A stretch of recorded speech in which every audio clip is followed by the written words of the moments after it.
नमस्कार, वारासिवनी न्यूज में आपका स्वागत है। देखिए हमारा विशेष कार्यक्रम खास मुलाकात। अगर दबाव भय की राजनीति करता मैं तो आज जनता मेरे को 5वीं बार चुनाव नहीं लड़वाती, मुझे निर्दलीय चुनाव नहीं जीताती। भाजपा को समर्थन दिया तो मैं बिका हो गया, कांग्रेस को समर्थन दिया तब मैं अच्छा था। उसको क्रिकेट खेलना सिखाया, राजनीति सिखाया, अपनी पत्नी को हटा कर टिकट दिया, अपने गुरु के साथ उसने जो किया छल कपट किया है। और वाराणसी की जनता के साथ भी 5 साल में छल कपट किया है। उसको बड़ा करो, वही सामने खड़ा हो जाता है। अपने गुरु को लात मारा उसने, तो जनता ने कैसे लात मारा देखा अपने नगर पालिका चुनाव में। समर्थन देने को बिकना कहना, ये तो मैं यही कहूँगा जो नेता जो है चौथी फेल है। और जब गुड्डा जायसवाल का नहीं है तो किसी का नहीं हो सकता। अध्यक्ष बनने के बाद गुड्डा जायसवाल पार्टी छोड़ के कांग्रेस पार्टी में चला गया। दल बदलू तो ये है। विधानसभा चुनाव के लिए वोटिंग में अब कुछ ही दिन बचे हैं। ऐसे में दोनों ही राजनीतिक दलों के प्रचार प्रसार की रफ्तार तेज हो गई है। विधानसभा चुनाव की चुनावी यात्रा में आज वारासिवनी न्यूज की टीम अपने विशेष कार्यक्रम खास मुलाकात में चर्चा करने पहुंची। भाजपा के अधिकृत प्रत्याशी कद्दावर नेता प्रदीप जायसवाल से, जिन्होंने वारासिवनी न्यूज से चर्चा करते हुए कहा कि उन्हें जनसंपर्क के दौरान जनता से भरपूर समर्थन और आशीर्वाद मिल रहा है। राजनैतिक क्षेत्र में प्रदीप जायसवाल ने जब से कमान संभाली है, तब से लेकर आज तक विधायक प्रदीप जायसवाल जनता की सेवा में सक्रिय है। विधायक प्रदीप जायसवाल ने आगे कहा कि शिक्षा, स्वास्थ्य, रोजगार सहित अन्य क्षेत्रों में जो विकास कार्य करवाया गया है, उसी मुद्दे को लेकर जनता के बीच में जा रहे हैं। नए साल में जीतने के बाद नए कार्य करवाए जाएंगे। आइए आपको ले चलते हैं चर्चा की ओर।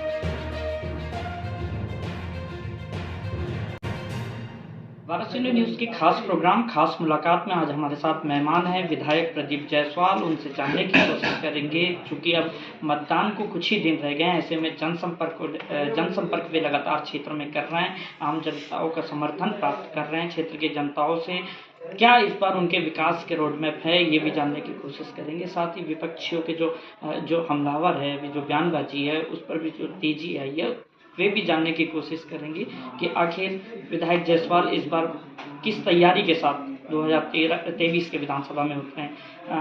क्या मानते हैं, इस बार जनता के बीच आप लगातार जा रहे हैं, समर्थन मिल रहा है, क्या रोड मैप है विकास के? देखिए, जनता का समर्थन तो मेरे पास जब मैं पहला चुनाव लड़ा था 98 से, तब से लगातार मैं किसी न किसी रूप में जनता की सेवा में और राजनीति में हमेशा सक्रिय रहा हूँ।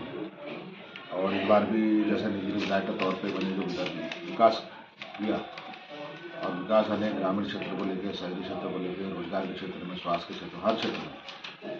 तो इस आने वाले समय पर हमारी जो जड़ है वो भी कुल मिला के हमारा विकास को लेकर ही हम इस चुनाव में जा रहे हैं। 2023 में जब आप जनता के बीच में जा रहे हैं, तो वो जो रोड मैप है, विकास का रोड मैप जो होता है, आप जो जनता को मुद्दे बताएंगे इस बार भी क्या है?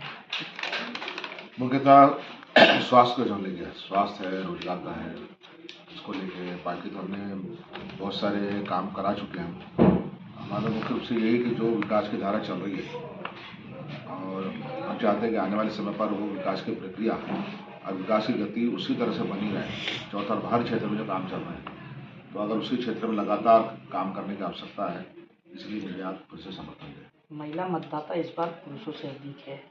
महिलाओं के रोजगार के लिए जो क्षेत्र में होने चाहिए, जो रोजगार का अवसर होना चाहिए, और साथ ही जो महिला मतदाता है, जो वोटर्स होगी, युवा, उनके लिए उच्च शिक्षा संस्थान जो होने चाहिए क्षेत्र में, क्या लगता है कि आप अगर इस बार जीत के आते हैं तो वैसी चीज़ उनके लिए देखने मिलेगी? क्योंकि महिलाओं को रोजगार की ज़्यादा बात है। सरकार के द्वारा आप देख रहे हैं कि महिला समूह बनाए गए, और सारी महिला समूह, एक समूह में 100 लोग महिलाएं। आज लगभग 50,000 लाखों महिलाएं जो इस समूह के माध्यम से उनको रोजगार भी मिल रहा है, सम्मान भी मिल रहा है। और अभी मुख्यमंत्री लाडली बहना योजना के अंतर्गत मजरे टोले तक हमारी सरकार पहुंची है, घर घर में पहुंची है, और एक घर में कई जगह 2-2, 3-3 महिलाओं के खाते में पैसा आ रहा है।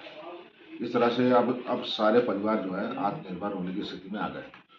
पहले तो 2 जून की रोटी में पूरा समय चले जाता था, लेकिन आज 2 जून की रोटी के बाद भी उनके खाते में इतना पैसा सरकार दे रही है कि वो अपने बच्चों को पढ़ाने के बारे में, बच्चों की किताब के बारे में, अच्छे कपड़े पहनाने के बारे में सोचने लगे। तो ये विकास की थर्मामीटर है तो कुल मिला के।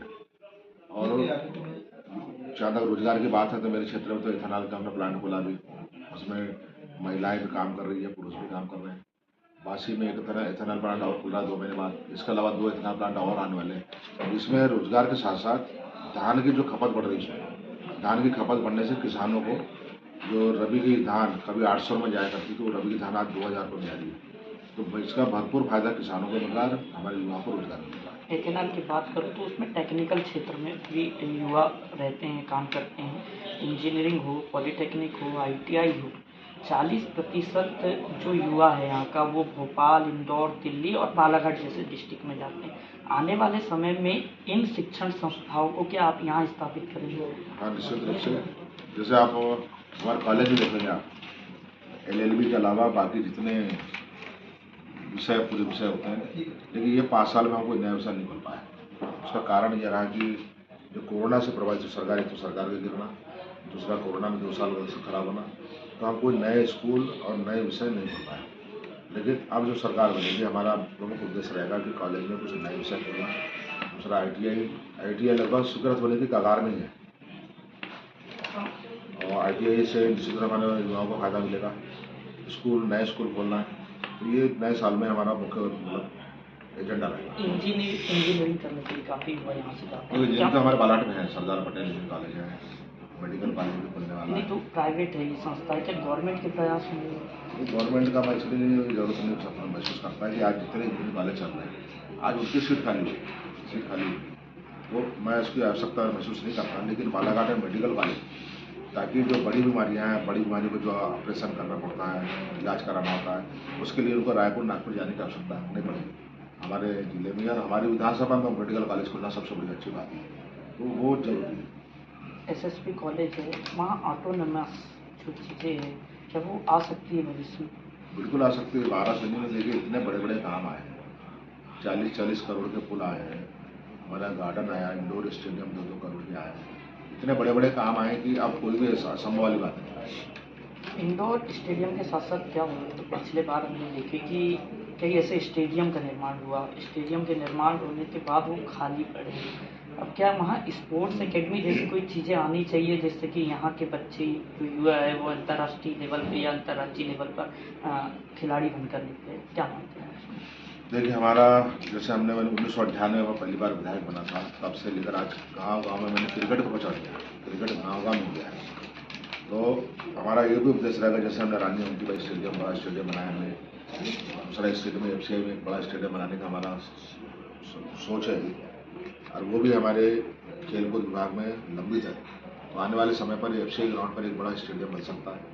और इसके अलावा गाँव-गाँव के हर मुख्यालय में हम मिनी स्टेडियम खोलने की सोच रहे हैं, क्योंकि देखो गांव में कबड्डी, क्रिकेट सब पहुंच गया, लेकिन ग्राउंड की कमी भी है। तो हमारा अगला जो चरण रहेगा, ईश्वर का आशीर्वाद रहा, जनता का आशीर्वाद रहा, तो अगले चरण में हम गांव में मिनी स्टेडियम की व्यवस्था करेंगे। खिलाड़ी दिखते नहीं है अंतर्राज्यीय अंतर्राष्ट्रीय लेवल में, तो क्या इनके प्रयासों से होगा कि नहीं, शुरुआत है। देखिए, शुरुआत है। जैसे अभी हमारा इंडोर स्टेडियम खुला है, तो आज बरसात के 4-5 महीनों में भी आप देखेंगे आपके लोग प्रैक्टिस कर रहे हैं, बच्चे गाँव के बच्चे आकर प्रैक्टिस कर रहे हैं। तो ये शुरुआत है, जो काफ़ी देर से हुई है, तो शुरुआत हुई है। विपक्ष आरोप लगा रहे हैं कि आप दबाव और भय की राजनीति कर रहे हैं क्षेत्र में, क्या आपको ऐसा लगता है? और क्या नहीं, अगर दबाव भय की राजनीति करता मैं, तो आज जनता मेरे को 5वीं बार चुनाव नहीं लड़वाती, मुझे निर्दलीय चुनाव नहीं जिताती, कांग्रेस से मैं 3 बार रहा। अब आरोप तो लगाते हैं कि मैं बिकाऊ, बोलते हैं मुझे। देखिए, मेरा एक निर्दलीय विधायक का क्या कर्तव्य होता है? निर्दलीय विधायक का कर्तव्य होता है कि सरकार को समर्थन देके जनता के लिए सहयोग लाना, विकास लाना। मैंने कांग्रेस पार्टी को समर्थन दिया पहले। जिस कांग्रेस पार्टी ने मुझे 6 साल के लिए बाहर कर दी, टिकट नहीं दी, मैंने उसको भी समर्थन दिया, सिर्फ जनता के लिए, अन्यथा देता नहीं मैं। लेकिन मैंने सिर्फ इसलिए दिया कि सरकार के बिना जनता का विकास नहीं। जब कांग्रेस को समर्थन दिया तब मैं अच्छा था, और जब मैंने सरकार गिर गई तब मेरे पास विकल्प दूसरा नहीं था कि भाजपा की सरकार को मैं समर्थन दूँ। तो भाजपा को समर्थन दिया तब मैं बिका हो गया। यानी इसकी सोच देखो आप। ये बिकने के साथ साथ एक आरोप और लगा रहे कि ED और CBI के डर से विधायक जायसवाल ने समर्थन ऐसी बात किया। है। ये तो अब देखिए, मेरे खिलाफ कुछ कहने के लिए कुछ नहीं, कहने के लिए कुछ भी नहीं है। तो अनर्गल बातें, दल बदलने की बात करते हैं। अब मैं आप ही से पूछता हूँ, मैं अभी आचार संहिता लगने तक मैं निर्दलीय विधायक था कि नहीं? पूरे 5 साल में निर्दलीय विधायक रहा। समर्थन सरकार को देना तो मेरा कर्तव्य था, लेकिन निर्दलीय विधायक रहा। मैं उस समय ज्वाइन कर सकता था, मुझे कोई रोक नहीं सकता था, मैं कांग्रेस भी ज्वाइन कर सकता था, लेकिन मैं 5 साल निर्दलीय रहा। इसमें दल बदलने की कहाँ से बात आती? चलो, तो ED इसकी बात करना ऐसा कोई विषय ही नहीं है। सवाल ही आप दत्तक पुत्र भी मान जाते थे कमलनाथ जी के, क्या प्रयास किया आपने कि कांग्रेस की तरफ से भी कोई टिकट का ऑफर हो या नहीं। टिकट दिलाने?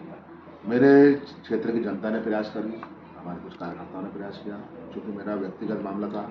अगर मेरे जनता मेरे कार्यकर्ताओं के प्रयास से अगर कांग्रेस चाहती, कमलनाथ जी चाहते यदि, तो संभव था। लेकिन चूंकि आपने मुझे टिकट काटे, आपने मुझे पार्टी से बाहर की, इसलिए मैं व्यक्तिगत तौर पर नहीं गया, लेकिन मैंने किसी को मना भी नहीं किया।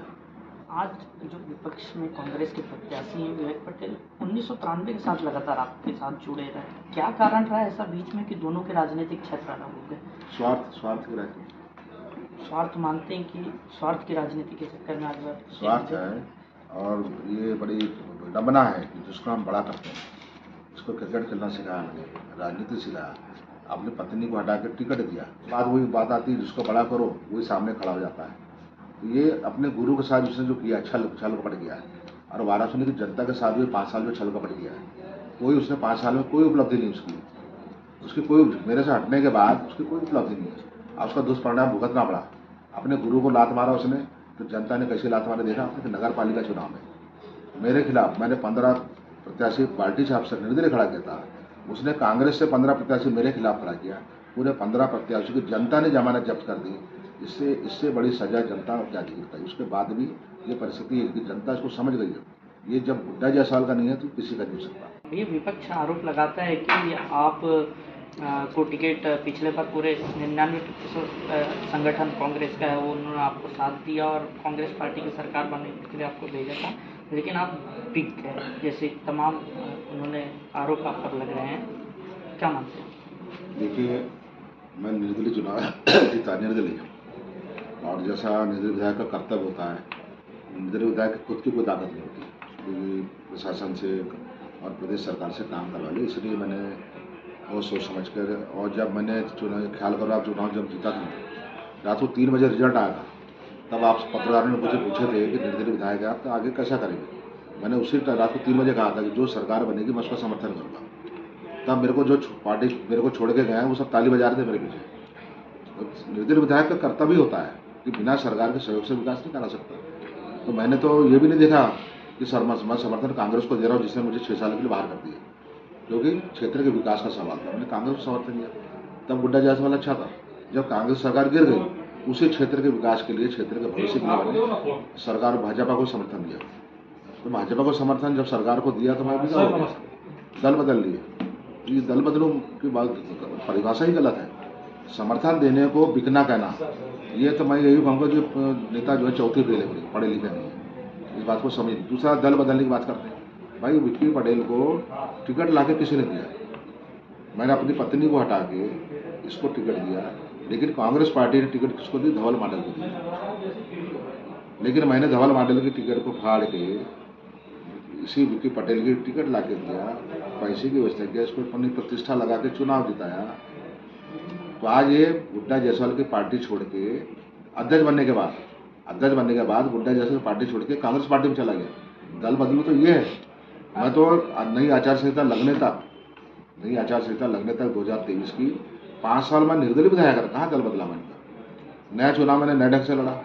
उस समय निर्दलीय चुनाव लड़ने की परिस्थितियाँ अलग थी, ये परिस्थिति अलग थी। मेरे को लगा कि समर्थन देने पर क्षेत्र को इतना विकास हो रहा है, शिवराज जी को समर्थन देने पर इतना विकास हो रहा है, क्षेत्र की जनता को इतना मान सम्मान मिल रहा है, शिवराज जी पूरा ध्यान दे रहे वाराणसी में, तो क्यों ना हम शिवराज जी की टिकट से चुनाव लड़े, जिससे 4 गुना ज़्यादा विकास होगा वाराणसी क्षेत्र में। ये सोच कर मैंने भारतीय जनता पार्टी में दल बदलने का तो सवाल ही नहीं। दल बदलू तो ये लोग हैं जो मुझे छोड़ के कांग्रेस पार्टी में चले गए। जिस समय जब सरकार गिरी और समर्थन देने का फैसला आया था, उस समय आपने कहा था कि ठीक है, क्षेत्र की जनता का निर्णय, उसके बाद ही समर्थन होगा। क्या ये तमाम जो नेता उस समय आपके साथ थे, उनसे आपकी सलाह मशवरा हुई थी? और हुई थी तो क्या आपने उनको 3.5 साल के बाद का भविष्य बताया था कि आगे निर्णय क्या हो सकता है? क्या सारी बातों से अवगत कराया गया था, सारी बातों से, और इसमें हामी भी भरी गई थी सबके द्वारा कि हाँ ठीक निर्णय है। लेकिन होता क्या है राजनीति में, अपना जब स्वार्थ आ जाता है, उनको लगा कि प्रदीप जायसवाल तो जनता को छोड़ेगा नहीं, ट्रैक्टर को छोड़ेगा नहीं, और सरकार के साथ क्षेत्र में काम करेगा। ठीक है, कांग्रेस में किसी पार्टी में जाने का सवाल ही पैदा नहीं होता था। तो इन्हें मुझे छोड़ के सिर्फ कांग्रेस पार्टी में इसलिए गए कि कांग्रेस पार्टी में जगह खाली है, हम वहाँ विधायक बन जाएंगे। अब जनता बनाएगी विधायक, तुम्हारे कहने से थोड़ी विधायक बन जाओगे, जनता बनाएगी। तो ये अपने स्वार्थ के चक्कर में मुझे छोड़, मेरे ट्रैक्टर को, मेरे क्षेत्र की जनता को छोड़ के अपने स्वार्थ में लोग कांग्रेस पार्टी में गए। आपने इनको समझा इसमें भी कि यार मेरा जो व्यू है, जो जाने का व्यू है वो अलग है। देखिए, सब लोग मेरे गुड्डा जायसवाल नहीं होता जो क्षेत्र के बारे में सोचे। निर्दलीय चुनाव लड़ना बहुत रिस्की था, मेरी राजनीतिक प्रतिष्ठा दांव पे लग गई थी। सब लोग क्षेत्र की जनता के बारे में नहीं सोचते, अपना अपना स्वार्थ रहता सबके साथ। अभी भी लगातार दोनों पूर्व विधायक नाराज चल रहे हैं, क्योंकि भाजपा के बहुत वरिष्ठ नेता है और दोनों विधायक रह चुके हैं। क्या मानते हैं कि कहीं भाजपा को इससे नुकसान तो नहीं, नुकसान की बात नहीं है। देखिए, चुनाव होता है और नुकसान फायदा राजनीतिक हर जगह रहता है, व्यक्ति से भी नुकसान होता है, कई विधायकों को नुकसान है, लेकिन हम उस नुकसान की हमने भरपाई कहीं ना कहीं से कर ली है। लेकिन उसके बावजूद हमारा प्रयास चल रहा है कि सौजन्यता से और पार्टी संगठन की बातें वो मान लेते हैं, पार्टी संगठन को सहयोग करते हैं तो अच्छी बात है, और पार्टी संगठन इस बारे में पूरा प्रयास भी कर रहा है। लेकिन जहाँ तक उसके नुकसान की बात है, तो मैं तो जो राजनीति करता हूँ, मेरे पास हर व्यक्ति का एक मापदंड आता है, किस व्यक्ति का क्या वजन है, और उस वजन के हिसाब से मैं अपने थैले में पहले से सब ला जाता हूँ। विधायक जायसवाल ये भी कह रहे हैं विपक्ष की यूपी बनाने की कोशिश कर रहे हैं क्षेत्र। नहीं, ऐसी जगह यूपी की बात नहीं, ये कहने, देखिए मेहरबानी ने पहले भी कहा है कि मेरे खिलाफ इनके पास कुछ नहीं है बोलने के लिए। जब बराबरी नहीं कर सकते तो बदनाम करो, अनर्गल बातें करो, अन्यथा कोई आरोप तो मेरे ऊपर लगा नहीं सकते। तो अनर्गल बातें करना कि यूपी बना देंगे, अरे 25 साल से विधायक को यूपी नहीं बना। अगर ऐसा रहता तो जनता इनसे मेरे से ज़्यादा समझदार है, जनता का निर्णय अंतिम होता है। और जनता मुझे अगर 5 बार चुनाव जिता रही है, निर्दलीय चुनाव जिता रही है, निर्दलीय चुनाव मैंने कोई शौक से नहीं लड़ा, मेरे से परिस्थितियाँ बनी कि निर्दलीय चुनाव लड़ना पड़ा मुझे। अच्छे बड़े नेता निर्दलीय चुनाव लड़ने से घबराते हैं, लेकिन उस चुनाव में भी आपने देखा कि जनता ने मेरा पूरा सहयोग कर दिया, और ये चुनाव का रिजल्ट भी बताएगा ये यूपी बन रहा है कि मध्य प्रदेश बन रहा है। आने वाले समय में इथेनॉल जैसी कंपनियां और भी खोली जाएंगी, क्या लगता है कि क्षेत्र के कितने प्रतिशत लोगों की इसमें भागीदारी होगी, रोजगार? देखिए, जैसे मैंने कहा कि 2 इथेनॉल प्लांट अभी चालू हो गए हैं, 2 इथेनॉल प्लांट अभी और आने वाले हैं, बड़े स्केल में लगेंगे उसमें। तो उसमें काफ़ी संख्या में, इसके अलावा मैंगनीज की जितनी खदानें चल रही वहाँ भी हमारे युवाओं को रोजगार मिल रहा है। तो इस दिशा में लगातार प्रयास कर रहे हैं। और तीसरा, व्यापारिक विकास जो है, जो बड़े बड़े पुल बने हैं, आप देखें जहाँ जहाँ बड़े पुल स्वीकृत हो गए हैं वहाँ पेट्रोल पंप खुलना चालू हो गया। अभी से उनको मालूम है पुल बनने में 1.5 साल लगेगा, लेकिन अभी से पेट्रोल पंप खुल गए हैं। अभी से वहाँ पर ट्रैफिक बढ़ना चालू हो गया है, चाय दुकान, पान दुकान खुलना चालू हो गई है, होटल ढाबा खुलना चालू हो गया है, ट्रैफिक बढ़ गया है, तो वहाँ व्यापार बढ़ गया है। जमीन की कीमत अभी से बढ़ गई है, सबको मालूम है 1.5 साल में पुल बनने वाला है, अभी से जमीन की कीमत बढ़ गई है। तो ये व्यापारिक विकास दिखाता है कि व्यापारिक विकास भी हो रहा है, आर्थिक विकास भी हो रहा है, इसमें रोजगार भी मिल रहा है, लोगों को रोजगार भी मिल रहा है। इसमें सरकार को क्या मानते हैं इस बार जो सर्वे आ रहे हैं, एग्जिट पोल आए हैं, कुछ ओपिनियन पोल, तो उसमें आप क्या मानते हैं कि कितने आश्वस्त हैं यहाँ पे? देखिए, 8 महीने पहले का सर्वे था, कांग्रेस पार्टी 150 सीट, आज का सर्वे बता रहा है भारतीय जनता पार्टी आज बराबर आने के बाद 5 सीट ऊपर चल रही है। अलग अलग चैनल का अलग सर्वे रहते हैं, लेकिन मेरा जो सर्वे बोल रहा है 125 सीट के साथ भाजपा सरकार कर रहा है। सरकार आती है तो क्या कैबिनेट फिर से होगा, एक बार मिलेगा वाराणसी? देखिए, वाराणसी विधानसभा की जनता की किस्मत है। पिछले बार निर्दलीय विधायक था मैं, चुनाव जीतने के लाने पड़े थे मेरे को। मैं तो कभी सोच रहा था कि मंत्री बनूंगा, लेकिन वाराणसी खिलाने की जनता की किस्मत है कि वाराणसी से पहला मंत्री बनने का सौभाग्य मुझे मिला है। आगे भी वाराणसी खिलानी क्षेत्र की जनता का भविष्य और उनका भाग्य में होगा तो सबका मंत्री बन जाओगे। आपके राजयोग बड़े मजबूत बताए जाते हैं, अंतिम में जो संजीव जायसवाल जी की चाल होती है चुनाव के समय, वो इतनी तेज रफ्तार से होती है कि चुनाव के जो समीकरण है वो पलटती है। जमीनी हकीकत को कोई बदल नहीं सकता। मेरी ईमानदारी, मेरी नियत जनता समझती है, और ये 25 साल की बात हो गई, कोई छड़ी की बात नहीं है, तो इस बात को कोई नकार नहीं सकता। ये अभी जो नेता लोग आए हैं, मैं ये सारे जितने नेता चुनाव लड़ रहे हैं क्या करना चाहते, सेवा करना चाहते जनता की। और जब सेवा का अवसर मिला था कोरोना में 2 साल लॉकडाउन था, घर में लोगों को खाने का नहीं था, पानी खत्म हो गया, शक्कर चाय पत्ती खाना खत्म हो गया, पैसे खत्म हो गए, उस समय देखो आप स्वयं ने मेरे साथ दौरा किया, सबने पत्रकार ने, एक भी नेता जितने चुनाव लड़ रहे एक भी नहीं घूमे, सब घर में ताला मार के घर के अंदर बैठे थे, क्षेत्र में जाना दूर, मोहल्ले में नहीं निकले। अब जनता की सेवा करने के लिए चुनाव लड़ने आ गए, तो मेरे में इनमें बहुत फर्क है, जनता सब समझती है। तो ये थे विधायक संजीव जायसवाल, जिन्होंने वाराणसी न्यूज़ से आज तमाम बातें करी, चुनावी मुद्दे, विकास रोड में सहित युवाओं के रोजगार, महिलाओं के रोजगार के संबंध में भी बातें करी, स्वास्थ्य सुविधा में भी हमसे बातें करी। निष्पक्ष खबरें, आपकी आवाज, वाराणसी।